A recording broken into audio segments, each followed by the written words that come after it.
It was one of those warm summer nights where the air felt still, like it was holding its breath. I sat on the porch swing cradling a mug of chamomile tea, watching the last of the sunlight disappear behind the rows of maple trees that lined our yard.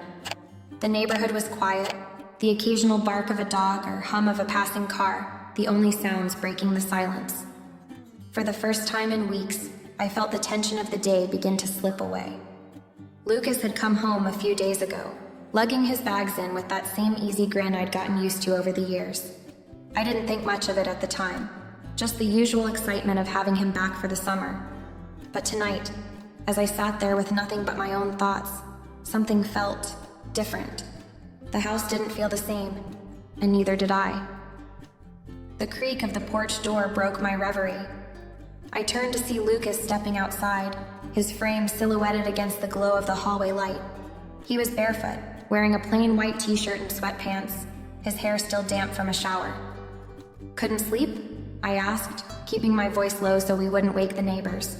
He shook his head and gave a small, almost sheepish smile. "Not really. Thought I'd get some air." "Join me," I said, scooting over to make room on the swing. He hesitated for a moment, then sat down beside me, the wood groaning softly under his weight. The swing swayed slightly as he settled in, and for a while neither of us spoke. We stared out into the yard, the fireflies blinking like tiny stars against the darkening backdrop. Lucas leaned forward, resting his elbows on his knees. "Feels weird being back," he said finally, his voice barely above a whisper. "Weird how?" I asked, genuinely curious. He shrugged, running a hand through his hair. "I don't know, just different. The house feels smaller or something, like it's not really mine anymore." I nodded, understanding more than I wanted to admit. "You've been away a long time. It's bound to feel a little off." He turned to look at me then, and there was something in his eyes I couldn't quite place. Something raw, like he was searching for an answer I didn't know how to give. "Yeah," he said softly. "Maybe." The swing creaked as we fell into silence again. I sipped my tea, feeling the warmth seep into my hands. Lucas shifted beside me, his knee brushing against mine. It was an innocent touch, but I felt a strange awareness of it, like my senses had sharpened in the quiet of the night. "You've been working a lot," he said, breaking the silence again. I smiled faintly. "That's life, isn't it? Someone's got to keep the lights on." He chuckled, a low, easy sound that reminded me how much I'd missed having him around. "You should take a break sometime. You deserve it." His words caught me off guard, and I glanced at him, but his gaze was fixed on the yard. There was a sincerity in his tone that made my chest tighten, though I quickly brushed it off. "Maybe I will," I said, trying to sound lighthearted. "If you promise not to burn the house down while I'm gone." He grinned at that, his dimples making him look younger, almost boyish. "Deal." We stayed like that for a while, the swing swaying gently, the night folding around us like a warm blanket. But beneath the surface, there was something else, an energy I couldn't quite name. It was subtle, almost imperceptible, but it was there, lingering in the spaces between our words, and for the first time in a long while, I wasn't sure how to feel about it. The next morning, Lucas was already in the kitchen when I came downstairs. He was leaning against the counter, scrolling through his phone, a cup of coffee in one hand. The sunlight poured through the window above the sink, catching the golden strands in his hair, and for a moment, I was struck by how much he'd grown since the first time I met him. "Morning," he said without looking up, his voice still rough from sleep. "Morning," I replied, grabbing a mug and pouring myself a cup. I leaned against the counter opposite him, mirroring his stance. "You're up early?" "Couldn't sleep," he said, setting his phone down. "Guess I'm still on college time." I nodded, taking a sip of coffee. "How's it feel being back?" I asked, genuinely curious after our conversation last night. He hesitated, his fingers tapping lightly on the rim of his mug. "Weird," he admitted. "Like, everything's the same, but I'm not. Does that make sense?" "It does," I said, offering him a small smile. "Coming home after being on your own for so long can feel disorienting. Like you're trying to fit into a space that stayed the same while you've changed. Exactly, he said, his eyes lighting up like I just put his feelings into words he hadn't found himself. It's like I'm not sure where I belong anymore. I wanted to reassure him, to tell him he'd always have a place here. But the vulnerability in his voice stopped me. Instead, I asked, "Have you talked to your dad about it?" Lucas laughed softly, shaking his head. "Dad's barely around to talk to. He's either working or traveling. You know how he is." I did know. My husband had always been more of a provider than a presence, and while I'd learned to accept it, I could see how it affected Lucas. "That must be hard," I said gently. He shrugged, but there was a tension in his shoulders that betrayed his nonchalance. "I'm used to it. Just wish he'd, I don't know, show up more, I guess." There it was again. That raw honesty that caught me off guard. Lucas wasn't the type to open up easily, especially about his feelings. It reminded me of the quiet nights when he was younger, sitting at the kitchen table, struggling with math homework while I tried to coax him into asking for help. "He does care, you know," I said softly, watching his expression. In his own way. Lucas met my gaze then, and for a moment, the air between us felt heavier, like the weight of his emotions had filled the room. "Sometimes it doesn't feel like it," he said quietly. I set my mug down, crossing the small distance between us to place a hand on his arm. "He loves you, Lucas, even if he doesn't always show it." He looked down at my hand, his jaw tightening slightly before he nodded. "Thanks," he said, his voice barely above a whisper. I guess I needed to hear that. We stood there for a moment, the silence stretching between us, not uncomfortable but full of unspoken things. When Lucas finally pulled away, his smile was faint but genuine. "You're good at this," he said, his tone lighter now. "Good at what?" I asked, raising an eyebrow. "Listening. Being there, I guess. I'm lucky to have you." His words caught me off guard, and I felt a warmth spread through me that I couldn't quite explain. "Well," I said, trying to keep my tone even, "that's what I'm here for."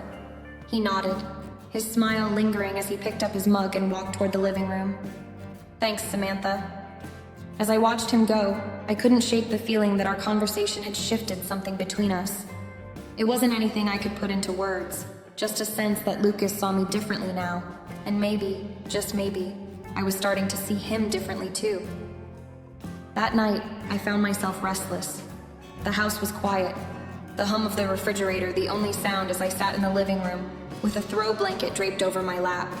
I'd been reading a book, but my eyes kept drifting from the pages to the darkened windows. The faint chirping of crickets outside made the silence inside feel heavier.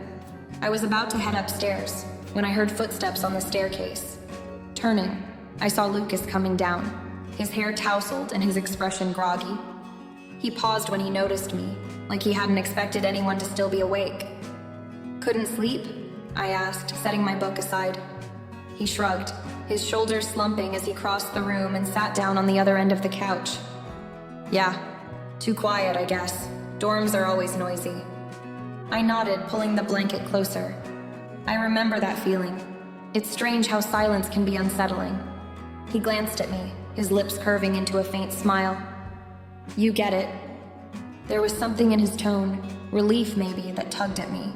For a while we sat there in silence, the dim light from the lamp casting soft shadows on the walls. Lucas leaned back, his long legs stretched out in front of him, and I could see the tension in his posture. "Everything okay?" I asked, my voice soft so as not to shatter the quiet between us. He hesitated, his gaze fixed on his hands. "I don't know," he said finally. "It's just weird being back. I feel like I don't fit here anymore." The vulnerability in his words struck a chord in me. "That's normal," I said gently. "You've been away, building your own life. Coming home can feel disorienting." He nodded but didn't say anything. The weight of whatever he was feeling hung heavy in the air. Without thinking, I shifted closer to him, offering a small gesture of comfort. "You know," I said, trying to lighten the mood, "I always thought you were the kind of kid who'd come back from college and act like nothing had changed." He laughed softly, a sound that eased some of the tension. "Yeah, well, guess I'm full of surprises." I smiled, but my gaze lingered on him a little longer than I intended. There was something in the way he looked at me then, his eyes searching, like he was trying to figure something out. It made my heart skip, just for a moment. "Thanks for being here," he said after a while, his voice quiet. I didn't really realize how much I needed this. "Of course," I replied, my tone steady even as my thoughts weren't. "I'm always here, Lucas." We didn't say much after that. He leaned his head back against the couch, his eyes half closed, and I sat there watching the way the soft light touched his features. It felt strange, this moment between us. Familiar, but also charged with something I couldn't quite name. Eventually, he stood, stretching as he looked down at me. "Good night, Samantha." "Good night," I murmured, watching him retreat up the stairs. As I sat there alone in the quiet, I couldn't shake the feeling that something had shifted. It wasn't just the late hour making me feel unsettled. It was the way Lucas had looked at me, the way his presence lingered even after he was gone. I told myself it was nothing, just my imagination running wild in the stillness of the night. But deep down, I knew better. The morning began like any other, sunlight streaming through the blinds in soft golden streaks as I poured myself a cup of coffee. The familiar routine should have grounded me, but instead, I felt unmoored. Everything in the house looked the same, the worn edges of the kitchen counter, the stack of mail I kept forgetting to sort. But nothing felt the same. The air carried a strange tension, almost imperceptible but undeniable, like the hush before a summer storm. Lucas came downstairs a little after 9, barefoot and bleary-eyed, his hair still sticking up in odd directions from sleep. He mumbled a soft, "Morning," his voice low and raspy, and poured himself a cup of coffee without much fanfare. He leaned against the kitchen counter as he drank, the steam curling around his face. "Morning," I replied, trying to keep my tone neutral as I focused on the dishes I was putting away. "Sleep any better after last night?" He glanced at me over the rim of his mug, his lips curving into a small, lopsided smile. "Yeah, a little. Thanks for, keeping me company." His words were casual, but something about the way he said them made me pause. I turned to face him, studying his expression. He wasn't looking at me anymore. His gaze had dropped to his coffee, his fingers tracing the edge of the mug absently.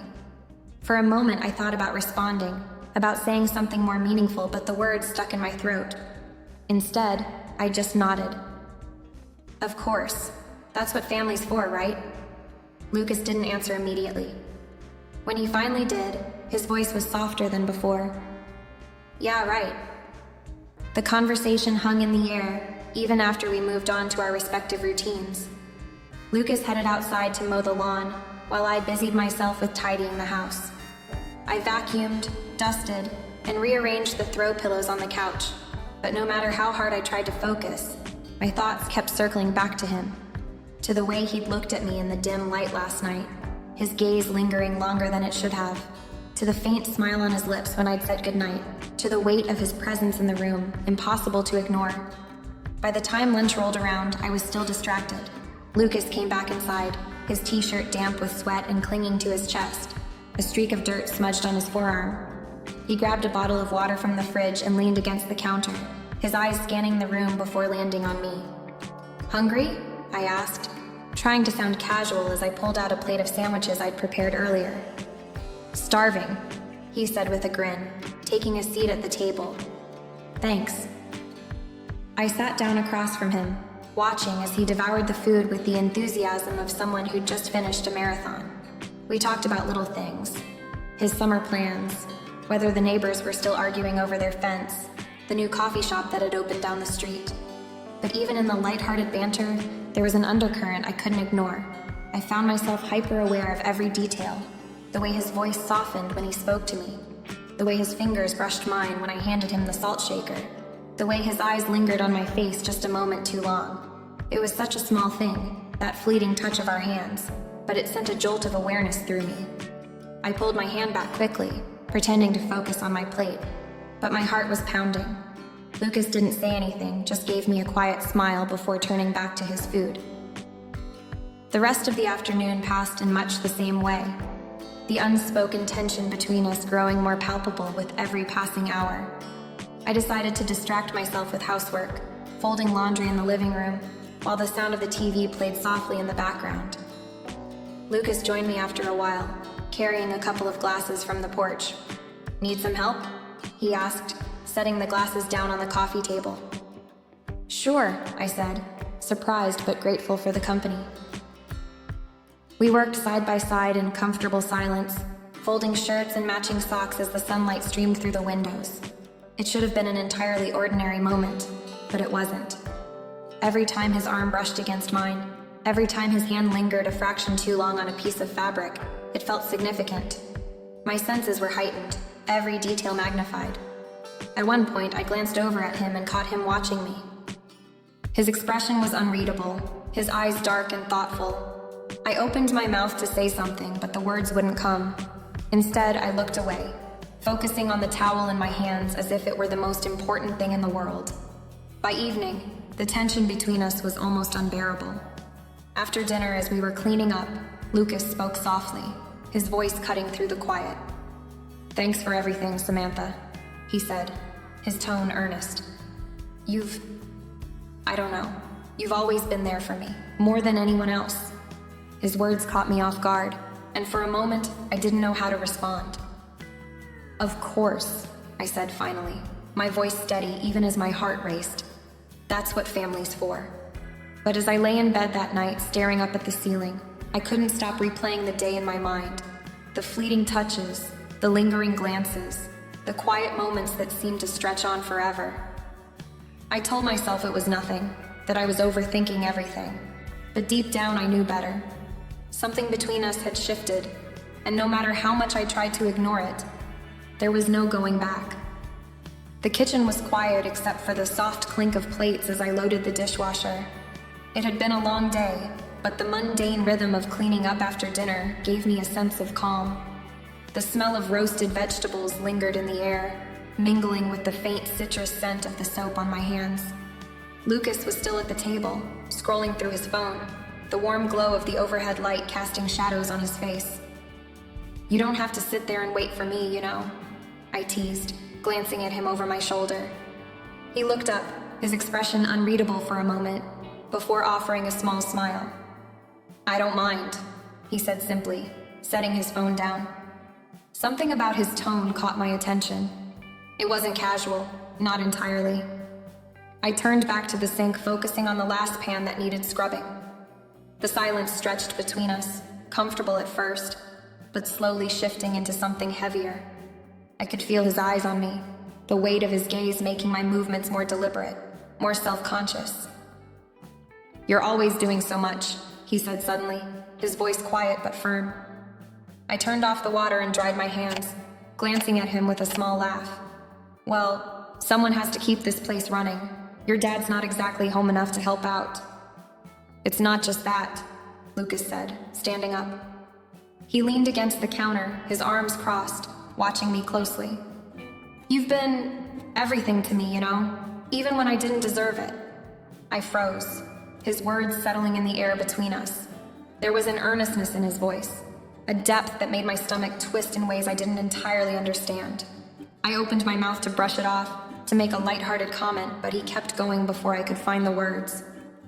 "I mean it, Samantha," he said, his voice breaking slightly on my name.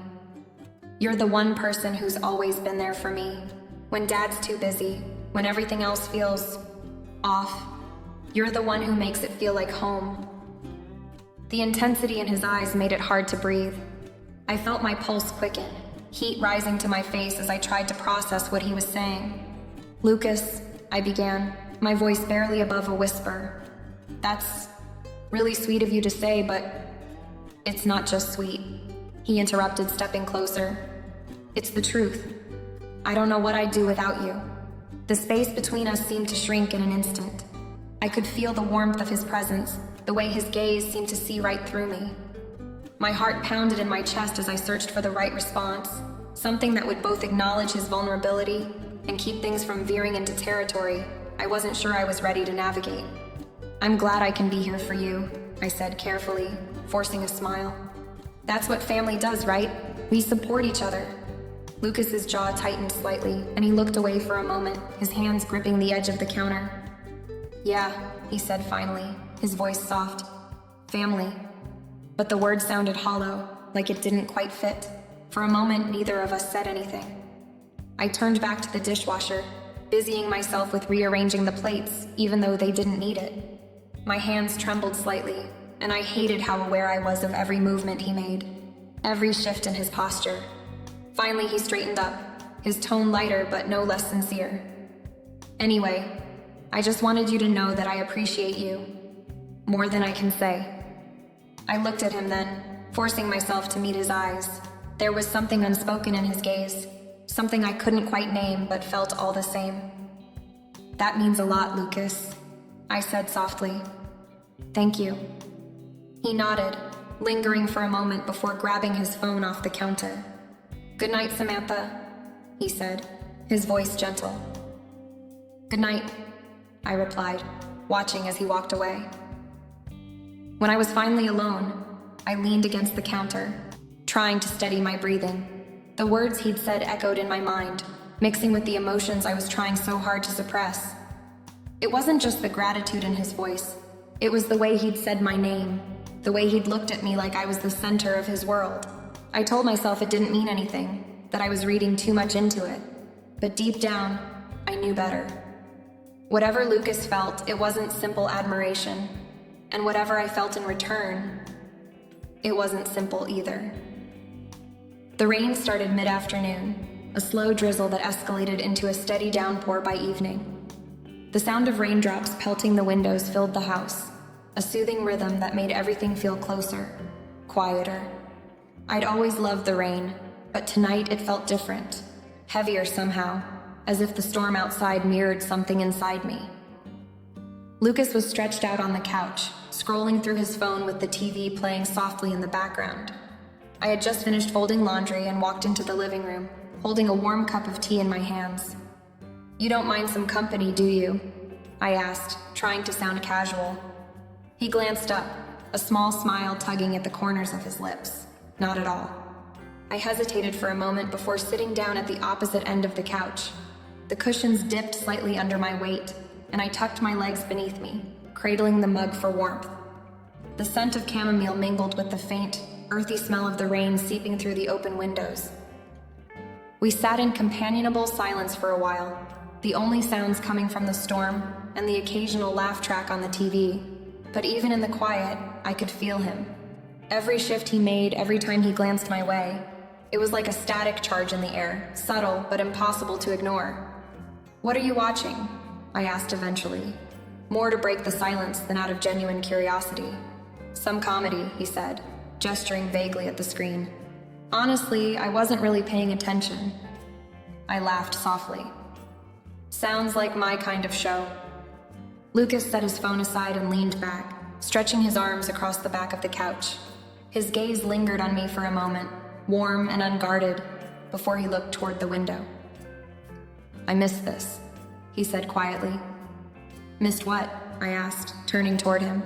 This, he replied, gesturing around us. Being here with you. It's different than college. Everything there feels so fast, like I'm always running to catch up. Here, it's just peaceful. His words caught me off guard, and for a moment I didn't know how to respond. Well, I said finally, I'm glad you feel that way. It's nice having you here too. The house feels less empty. Lucas smiled at that, a genuine boyish smile that softened the sharp edges of his face. You really mean that? Of course I do, I said, meeting his eyes. You bring a kind of energy to this place. It's good for me. For a moment, we just looked at each other, the air between us thick with something unspoken. I felt my cheeks warm under his gaze, and I quickly took a sip of tea to distract myself. But even as I tried to focus on the soothing taste, I couldn't shake the awareness of how close we were. When the thunder rumbled in the distance, I felt the couch shift slightly as Lucas moved closer. He wasn't touching me, not exactly, but his presence was so near that I could feel the heat radiating from him. You're always so good at making people feel at home, he said softly, his voice barely audible over the rain. I don't think I've ever told you that."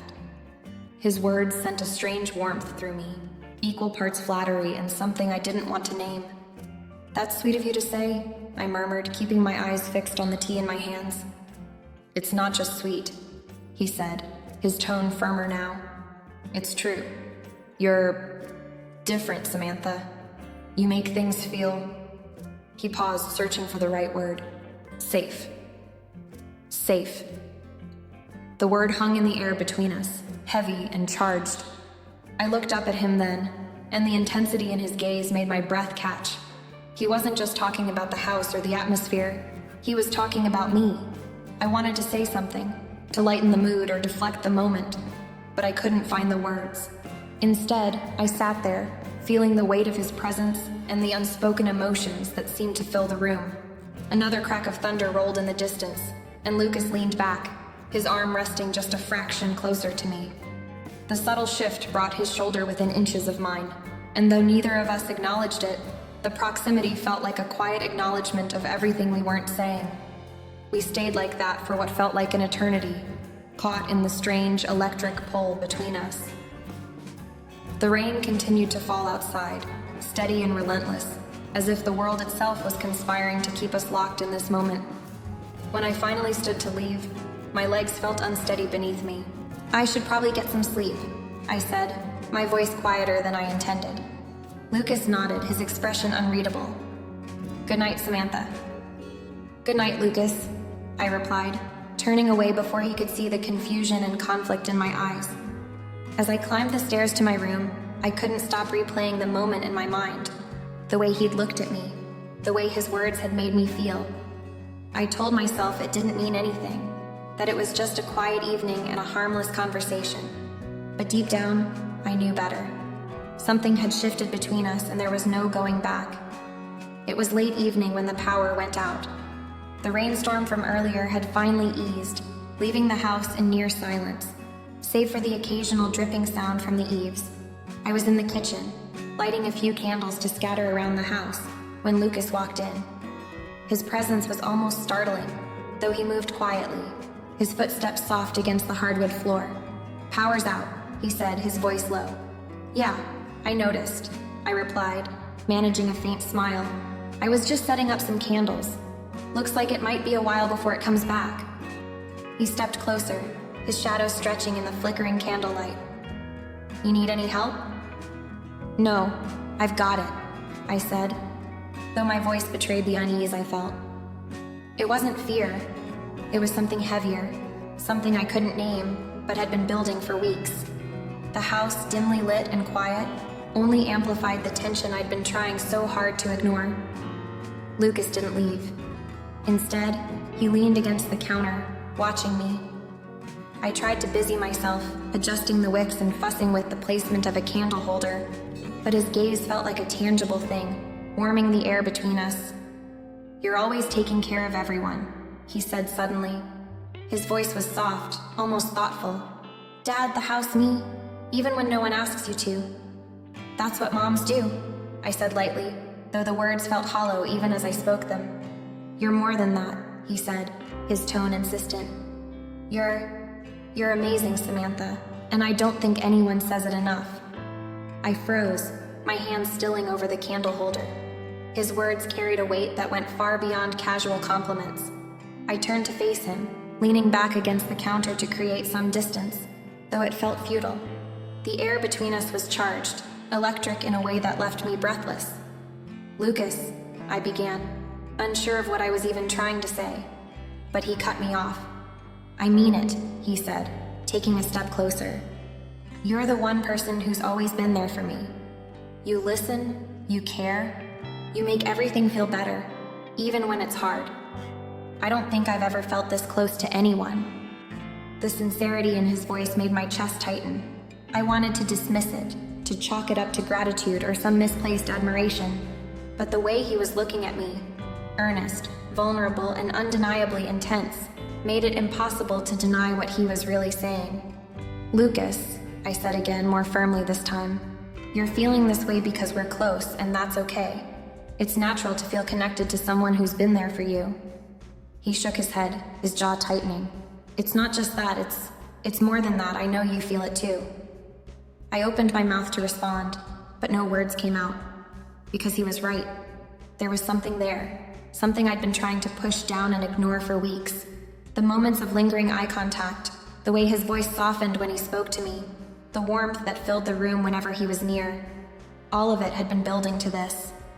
He took another step forward, and suddenly he was close enough that I could feel the heat radiating off his skin. "You're everything to me, Samantha," he said quietly. "I don't know what I'd do without you." I should have stopped him. I should have said something to break the moment, to remind him and myself of the boundaries we couldn't cross. But instead, I stood frozen, caught in the pull of his words and the raw emotion in his eyes. When he leaned in, it was slow, hesitant, as though he was giving me every opportunity to pull away. His face was inches from mine, and I could feel his breath, warm and unsteady, against my skin. My heart raced, my thoughts a chaotic swirl of confusion and longing. "Lucas," I whispered, my voice trembling. He stopped, his forehead nearly brushing mine. I needed you to know," he said, his voice breaking slightly. "I needed to say it." I closed my eyes, taking a deep, shaky breath. This isn't something we can do," I said, finally finding my voice. "It's not right." He nodded slowly, though his eyes never left mine. "I understand," he said softly, "but I can't pretend I don't feel this way." The moment stretched between us, fragile and fraught, before I finally stepped back, breaking the invisible thread that held us together. "We should get some sleep," I said, my voice barely above a whisper. Lucas didn't argue. He simply nodded again, his expression unreadable as he turned and left the room. I stood there for a long time after he was gone, staring at the flickering candlelight and trying to make sense of what had just happened. The boundaries I'd tried so hard to maintain had blurred tonight, and I wasn't sure how, or if, I could put them back in place. The days following that evening unfolded like a dream I couldn't wake up from. Hazy, heavy, and filled with moments of second-guessing. Lucas and I didn't speak about what had happened, but the air between us was thick with the weight of unspoken words. It was like we were dancing on a razor's edge, careful not to slip but unable to step away entirely. That Saturday morning, I woke up to sunlight streaming through the windows and the smell of fresh coffee. Lucas was in the kitchen when I came downstairs, already dressed, his hair damp like he'd just showered. He greeted me with a smile that was too casual, like he was trying to overcompensate for the tension still lingering between us. "Morning," he said, holding up a mug. "Made your favorite." "Thanks," I murmured, taking it from him. My fingers brushed his briefly, and I pulled away too quickly, pretending to adjust my robe. He noticed. I could see it in the flicker of something unreadable that crossed his face, but he didn't say anything. We sat at the table, the silence between us louder than it should have been. He talked about a movie he wanted to see, a new restaurant his friends had mentioned, and I nodded along, trying to act normal. But the easy rhythm we'd once had was gone, replaced by something more deliberate, more careful. By midday, I needed air. I grabbed a book and went to sit in the backyard, hoping the quiet would help me think. But it wasn't long before Lucas joined me, carrying 2 glasses of iced tea. He sat down in the chair across from mine, stretching out like he belonged there, like this was just another ordinary afternoon. "You okay?" he asked after a while, his voice soft. I hesitated. "Yeah, just a lot on my mind." "Me too," he admitted, looking down at his hands. For a moment, neither of us spoke, the sounds of birds and distant traffic filling the space between us. When he finally looked up, his eyes met mine, and I felt that same pull I'd been fighting for days. It wasn't just the way he looked at me. It was everything. The way he listened. The way he seemed to see me in a way no one else ever had. It scared me as much as it comforted me. "I don't want things to be weird between us," he said, breaking the silence. "I mean, I know what I said the other night might have been too much, but I don't want to lose what we have." "You didn't lose anything," I said quickly, my voice firm. "You're still my family, Lucas. That hasn't changed." He smiled faintly, but there was a sadness in his eyes that told me he didn't quite believe me. "It feels different," he said after a pause. "Like we're trying too hard to pretend nothing's changed." "Maybe it's just going to take time," I offered, though I wasn't sure I believed it myself. Time didn't erase feelings, it just buried them, and I wasn't sure how deep we could bury what was between us. The afternoon slipped by, and as the sun began to set, we went inside. Lucas turned on the TV, flipping through channels until he landed on a movie we'd seen together years ago. I sat beside him on the couch, leaving just enough space between us to feel like I was doing the right thing. But as the hours passed, the space didn't feel like enough. There was an unspoken understanding in the way he glanced at me, the way our hands would almost, but never quite, touch. It wasn't deliberate. It wasn't forced. It was just there. When the credits rolled, Lucas turned to me, his face lit by the soft glow of the screen. "Thanks for spending the day with me," he said. His voice was low, intimate, like he was saying more than the words themselves. "Of course," I replied, forcing a smile. "I'm always here for you." The words felt like a promise I wasn't sure I could keep. Because the truth was, I didn't know where this was going. I didn't know how to move forward without losing the parts of our relationship that were safe, that were right. But I also didn't know how to ignore what was happening between us. That night, as I lay in bed staring at the ceiling, I realized something. There was no going back. Whatever this was, whatever it became, it had already changed us. And all I could do was hope that we'd find a way through it together.